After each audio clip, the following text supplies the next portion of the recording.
Good morning, everybody. I hope this video finds you in the best of health and spirits. In this video, I'm going to talk to you about the need and necessity for low populations for the environment movement. I would like to call it LOPE. I'm calling it LOPE because LOPE refers usually in general English parlance to an easy, natural gait of a horse that resembles a canter. Canter is the pace of a horse. It is just like a trot more than a gallop. Okay, it's a easy, usually bounding crate that is capable of being sustained for a long period of time. The latter is extremely important. This is an extremely important observation that we would like to make. Okay, of course, we have had concepts such as pronatalism. Pronatalism means encouraging people to have more children, which I think is definitely dangerous unless populations of TFRs have fallen very low, much lower than the ideal total fertility rate. I've spoken about ideal total fertility rate and the TFR also in general in some of our latest papers. Okay, we have had some dangerous pro-natalist movements. They speak only about the economy and ignore the environment and other issues. That's why we need to talk about new concepts such as population management. I've written about this in detail. The Chief Minister of Andhra Pradesh also, his name is Chandrababu Naidu. He has also spoken about population management, but I do not agree with him fully. I believe relatively small, low TFRs like 1.4, 1.56 children per woman are extremely healthy in the long term. At the other end of the spectrum, we have had antinatalist movements. Antinatalist movements means that humans are dangerous for the environment. Humans do not deserve to exist. One individual and thinker calls for the annihilation of the human race completely. Okay, in South Korea, we also had 4B or the four numbers movement, which is a radical feminist movement. This is a Korean language term B. Okay, it means B means no in the Korean language. This is a language I don't know, but I have to take this from the internet. And it is encouraging and talking to women and asking not to get married in to men at all and to avoid men at any cost. There also we have some antinatalist movements. So the total fertility rate in Korea is extremely low, probably the lowest in the world, 0.6 children per woman. The term antinatalism was used in its current meaning in 2006. Okay, two books that were published that said that procreation itself is an unhealthy activity, and we are straining and stressing the environment to a unreasonable degree. Okay, these books were written by David Benatar and Theophile de Giro. Okay, other people like Joanna Barnes, Samuel Beckett, David Benatar, and Bogomil. He was a priest. They have also written about antinatalism. Of course, extreme forms of antinatalism are undesirable. We would like to take a via media approach as far as possible, like fix ideal TFRs. And I believe that the populations should, TFRs should be allowed to fall naturally, even if they fall below the ideal TFR. Okay, there is no use panicking, and in many cases, it will not be possible to reverse low birth rates. Okay, and what we need is a via media approach, ideal TFR, population management. We've spoken about it already, and I've also written a book called Sound Population Management ad infinitum: How relatively to low fertility rates can lead to an evergreen demographic boom. Please read my paper. Okay, it is very important. World's population is still growing because the forces, even though the total fertility rate has halved over the past uh, several years, it has grown from around 4 million people 12,000 years ago to around 8 billion in 2022. And the population growth rate peaked in 1968 at 2.1. It has slowed slowly to 1.01. It will grow, continue to go because of what is known as population movement. But again, we have a fallacy of conversation because in Sub-Saharan Africa, birth rates are very high and nobody is talking about them, even though they are very dangerous to the environment. They are falling at best very slowly. A country called Niger has got the highest birth rate, 7 children per woman. Nigeria also has 5, 6 children per woman. It's unsustainable given that it's a big burden on resources. Okay, and human population has generally been increasing rapidly. But some 70,000 years ago, we had some event known as October catastrophic event, which reduced populations drastically to a small trickle. Okay, and we also had the Great Famine of 1350, 1317, and the end of the Black Death in 1350. So human populations grew largely because of the Neolithic revolution, okay, which began in the Levant of the Middle East. Okay, Neolithic revolution uh, led from change in lifestyle from a sedentary hunter-gatherer lifestyle. I mean, from a nomadic hunter-gatherer lifestyle to a more sedentary and fixed lifestyle, which also led to better technologies being developed, domestication of animals. It also led to new civilizations being developed. Okay, we also then had the industrial revolution, second agricultural revolution, reduced death rates. We also have what is known as the theory of demographic transition, which has held up very well to my critical scrutiny. We also had the doomsday prophets like Thomas Malthus, which has said, who has said that agricultural production grows at a arithmetic rate, whereas population grows at a geometric rate. This would lead to huge shortages. Okay, if you see the growth in human populations, okay, in the year 1800 it crossed 1 billion. By 1927 it crossed 2 billions. By 1960 it crossed 3 billions, etc., etc. Today we have reached 8 billions, and the years, which is number of years it is taking to add 1 billion, has been continuously decreasing from 127, 33, 14, 13, 12, 12, 11, etc. But again by 2037 it will decrease. So uh, it we are bringing a population under control. This is a good thing. It's a bad, not a bad thing. Unfortunately, the mainstream media, especially in India, is biased because we have copy paste scholarship culture. We are not able to develop our own intellectual paradigms and frameworks. The requirements and concerns that center around India are quite different from those centering around other people of parts of the world.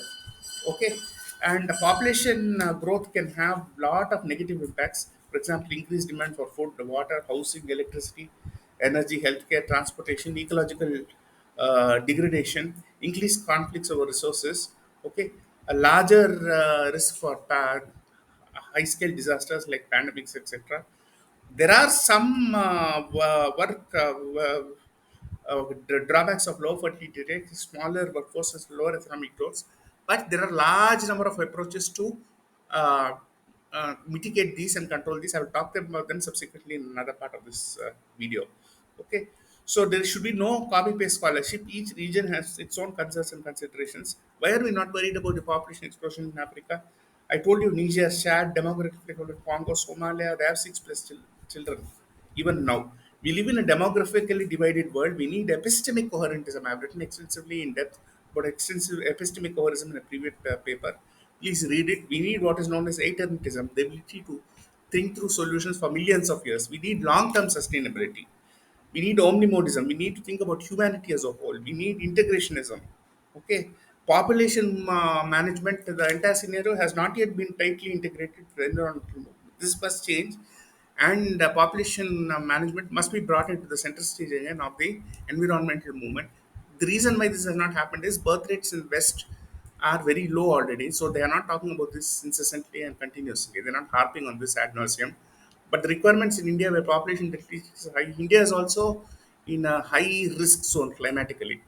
Okay, and again, problem here is copy paste scholarship. This is always very dangerous. We need trade offs always, and we have already taken dangerous pro-natalist turn. And there is also a myth of perfectly sustainable development. There is no sustainable development. We can at best mitigate the harmful effects of humans. We have land encroachment, deforestation, plastics pollution, fossil fuels, use of paper, wood, no renewable.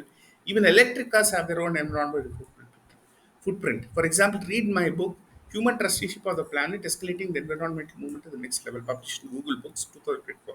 Therefore, we need human trusteeship of the planet, and for this, low populations are necessary. Let populations fall naturally. We are not supporting Paul Alicia's population predictions, doomsday predictions, though.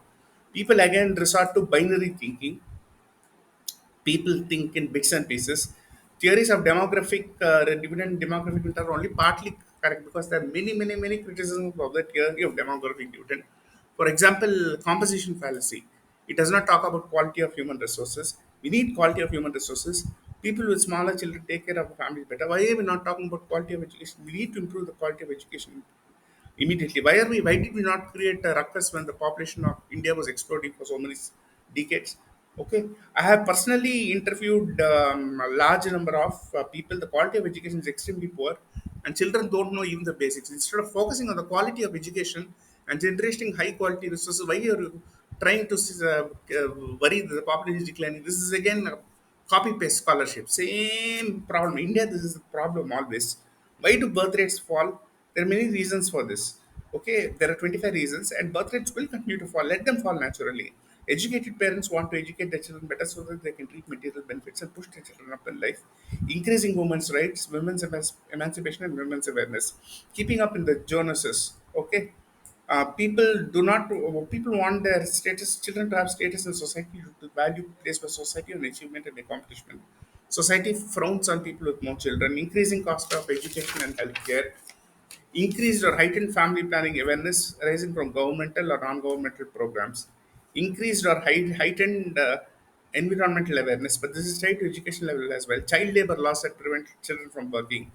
Presence of social security systems that reduce or eliminate need for parents to depend on their children in their old age. Children do not wish to support their parents in the old age due to cultural shifts, and parents consider it too risky to depend on their children as well. Higher individual savings arising from higher economic standards. Parents are too busy with their careers and cannot raise kids. Women are also increasingly working and cannot afford to take career breaks. Late marriages due to parents being busy with their own careers or pursuing educational goals. Subsistence and alcohol abuse among parents. Preference for the male child declines as societies evolve and become more economically prosperous. High divorce rates lead to the breakup of the family system, and many women may no longer choose to have kids. Lower fertility count and infertility arising from lifestyle changes such as stress and obesity. Absence of parental support systems in some societies. Grandparents no longer want to take care of their grandchildren. Decreasing job security and rising unemployment. Contraceptives. The prevalence of a wide variety of contraceptives. Abortion. Pre-birth sex discrimination tests in some cases also have been abandoned. People wish to remain single as still raising families is considered too much of a pressure as a burden. Lower child mortality means that people choose to have less number of kids. Okay, there are several solutions to combat low fertility. We have to treat this as a new normal and proceed accordingly. We have concepts such as silver dividend, gender dividend, outsourcing, offshoring, automation, upskilling, changing economic development models to concentrate more on high-end economic development strategies, migration, adoption, raising retirement ages, migration, etc. We have so many countries with low fertility rates are doing extremely well. There are contrarily many countries with high birth rates that are doing poorly. Therefore, the concept of democratic dividend is fallacious. A large number of criticisms of it. Please read the book carefully. Again, copy paste scholarship is very dangerous. It just don't seem to have that ability to think scientifically because we emphasize too much on rote learning. That is the problem here. Okay, we need to have emphasis on scientific method, ability to think, research, cogitate, ponder, ruminate over things and dwell upon things. Okay, my wish list is population should slowly fall from 11 billion in 2100 to 9 billion in 2200 to 7 billion in 2300 to 5 billion in 2400, 3 billion in 2500 and 1 billion in 3000. Okay, there are of course many factors that inhibit fall in birth rates. There's some kind of a balance taking place. For example, we have religious mores and their impact on growth rates. We have nationalism and the impact on birth rates. For example, France and the US have relatively high birth rates compared to UK, etc., Japan. Ethnic rivalry and the impact on birth rates. For example, we have Hindi chauvinism. They may have wanted to boost the birth rates artificially to prop up their community. Persisting poverty. This is, for example, problematic in Uttar Pradesh. And this earlier should have started birth control campaigns there, the better it would have been. Because more people are pushed into poverty, chances that birth rates will fall are low. Okay. There is lack of awareness of family planning methods due to faulty and non-effective government policy. Lack of awareness of environmental issues, teenage pregnancies in some cases, okay, pronatalist policies in some cases. Okay, so population composition fallacy is important because we have to focus on quality of human resources. We need to improve the education system. This is extremely important. I have been harping upon this for many years. Okay, and infiltration processes also need to be improved because people uh, are now expert. We have horizontal, vertical, lateral forces. Okay, so we need to have make sure the children are technologically and empowered.